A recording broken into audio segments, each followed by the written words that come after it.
All right, scrolling down the list of musical artists, the name Enya jumped off the page, and I knew I had to do it. Growing up, we listened to Enya nearly every Sunday, and so I was familiar with the sound, but little did I actually know about Enya or Celtic music. Here is my presentation of the heritage of harmony, Celtic music, and Enya. Geographically, we can see Ireland, Scotland, Wales, the UK. They're all really close together, but traditionally, Irish and Scottish descent make up Celtic, the Celtic genre. The definition is further complicated by the fact that the Irish independence has allowed Ireland to promote Celtic music as specifically Irish product. In reality, the terms Scots, Scottish, and Irish are purely modern geographical references to people who commonly have Celtic ancestry and consistently a common musical heritage. So together, they're brought together by music. And I really love that because it's spread throughout a lot of Western Europe. So geographically, this is the section. Later throughout the presentation, I'm going to talk about the history, the instruments, Celtic fusion, unity through music and dance, and Enya. Historically, Celtic roots date back to 1800s through about 450 BC, and this is the Iron Ages. You can see there's so many divisions right here on these two large islands. And they're rooted together through the word galno, which means power or strength. Old Irish believe that word to mean boldness and ferocity. Welsh believe it to be able to or have power. Later on, Romans came to take rule and had control in some of these areas. Again, this is very pre-Christian, but in the 5th century, most of it did turn over to Christianity, and has a lot of Christian and religious influence in these parts of Europe. Here in this slide, we see folklore in the image and how the instruments are played. We have the harp, the violin, the fiddle, or other stringed instruments, Irish flute, triple flute, or a low whistle, accordion, bagpipe, guitars, banjos, and also a drum called the crodicron, we'll show that in the next slide. You can also see the outfits here that used for river dancing and also just for playing. Here we see the crodicron in the lady's mouth is the mallet that is brushed across the top. The crodicron is made out of a wooden hoop with sheepskin actually stretched across the cover. And it makes a really nice drumming noise and has that beat and rhythm there. I also want to focus on when Celtic music kind of exploded and took fusion throughout the rest of musical genres that we listen to today. Those roots kind of came forward in the 1960s. There was a few more pan-Celtic sounds, but it really came to part in the 1970s.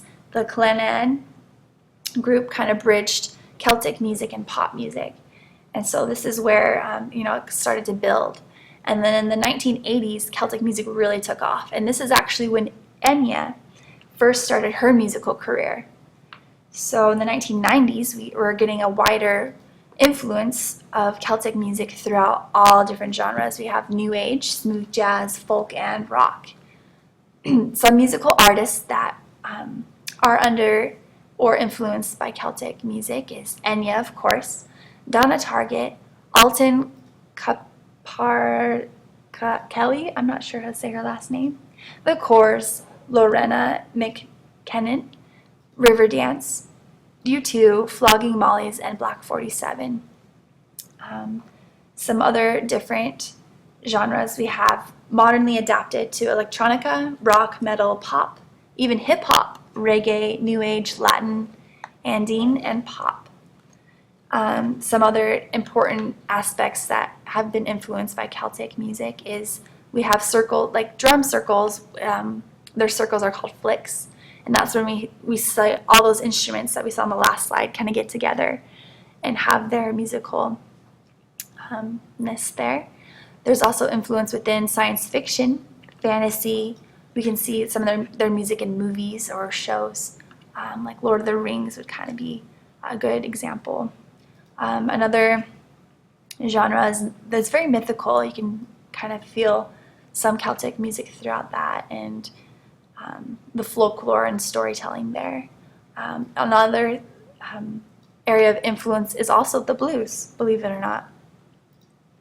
In this next slide, we're going to show how dance and song come together and unify.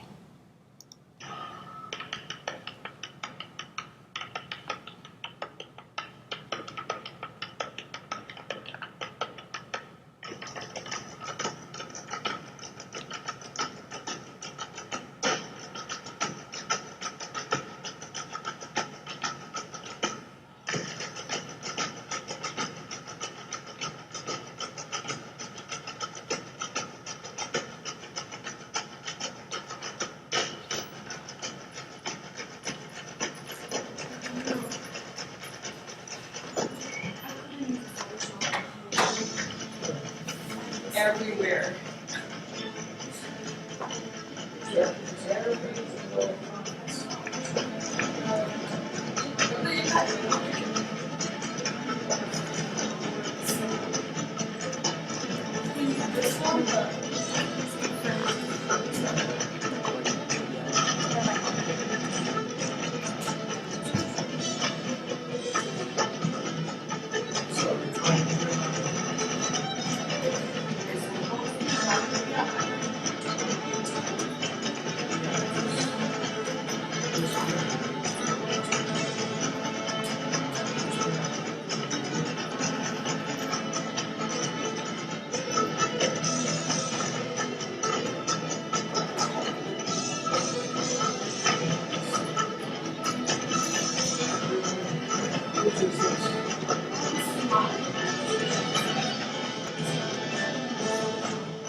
Well, isn't that amazing? So beautiful and unified.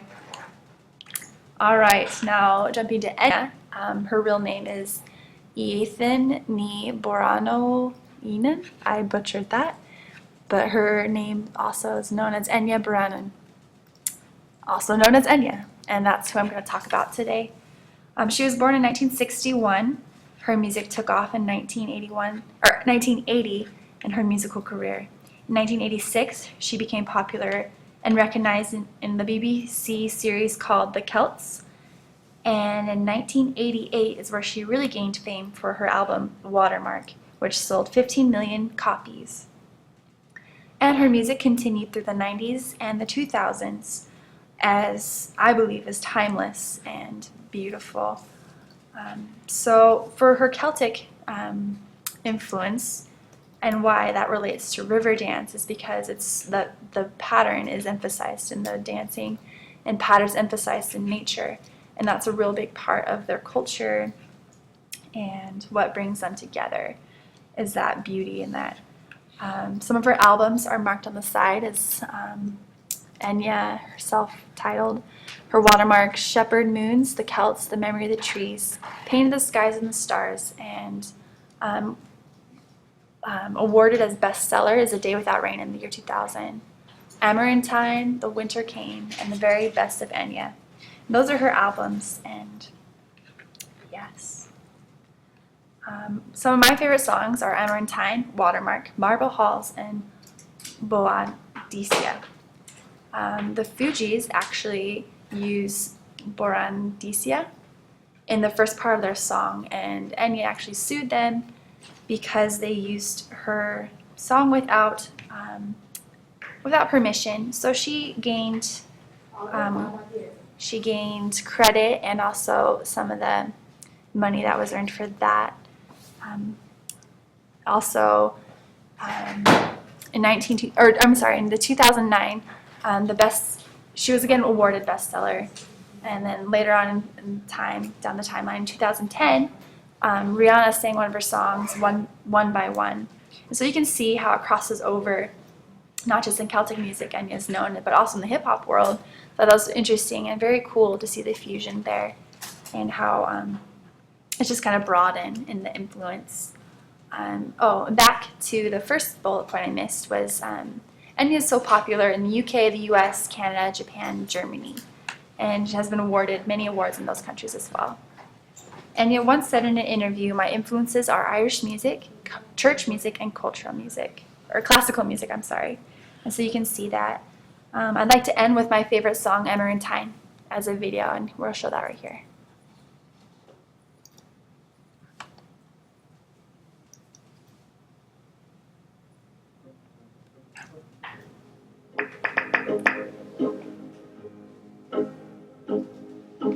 You know when you give your love away, it opens your heart, everything is new, and you know time will always find a way to let your heart believe it's true.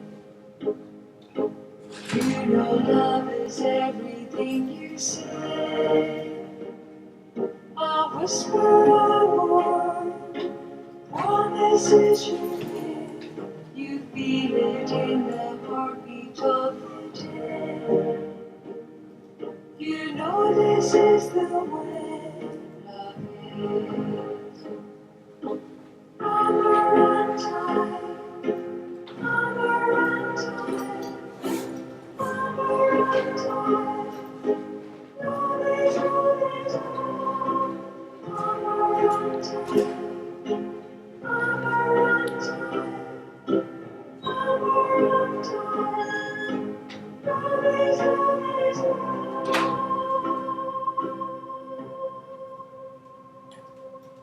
You know love may sometimes make you cry, so let the tears go, they will flow away, for you know love will always let you fly. How far our heart can fly away. Amarantine, Amarantine, Amarantine. Love is, love is, love. Amarantine, Amarantine, Amarantine. Love is, love is, love. Amarantine, Amarantine, Amarantine. Love is, love is, love.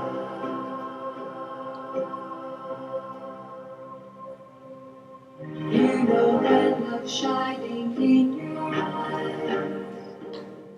It may be the storms falling from above, and you know love is with you when you rise.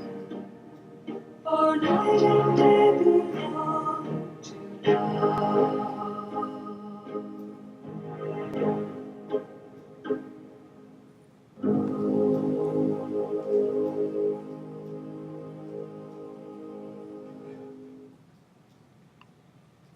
All right, wasn't that beautiful? I'd like to thank you for watching my presentation and know how beautiful Enya is and what she represents as her cultural background from the Celtic nationality of Ireland. Thank you and mahalo.